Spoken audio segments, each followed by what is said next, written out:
16ാം അനന്തപുരി ഹിന്ദു മഹാസമ്മേളനത്തിന് വിളംബര ജാഥയുടെ തുടക്കമായി.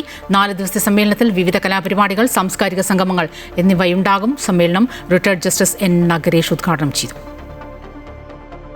ഹിന്ദു ധർമ്മ പരിഷത്തിന്റെ ആഭിമുഖ്യത്തിലാണ് അനന്തപുരി ഹിന്ദു മഹാസമ്മേളനം നടക്കുന്നത്. സമ്മേളനത്തിന് മുന്നോടിയായി വിളംബര ഘോഷയാത്ര സംഘടിപ്പിച്ചു. തിരുവനന്തപുരം കിഴക്കേക്കോട്ട പ്രിയദർശിനി ഓഡിറ്റോറിയത്തിൽ മെയ് 3 വരെയാണ് ഹിന്ദു മഹാസംഗമം. ഇത്തരം സെമിനാറുകളുടെ ഉദ്ദേശം ആ രംഗത്ത് ശക്തി തെളിയിക്കുന്നതോടൊപ്പം തന്നെ രാഷ്ട്രത്തോട് അവരുടെ കടപ്പാട് എന്താണ് എന്നുകൂടി മനസ്സിലാക്കി കൊടുക്കാനുള്ളതാണ്.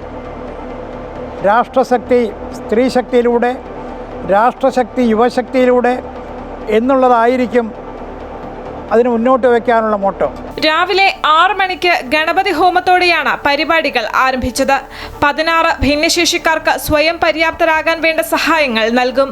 സാംസ്കാരിക സംഗമങ്ങൾ, പ്രഭാഷണങ്ങൾ, വിവിധ കലാപരിപാടികൾ എന്നിവ സമ്മേളനത്തിന്റെ ഭാഗമായി സംഘടിപ്പിക്കും. അമൃത ന്യൂസ്, തിരുവനന്തപുരം.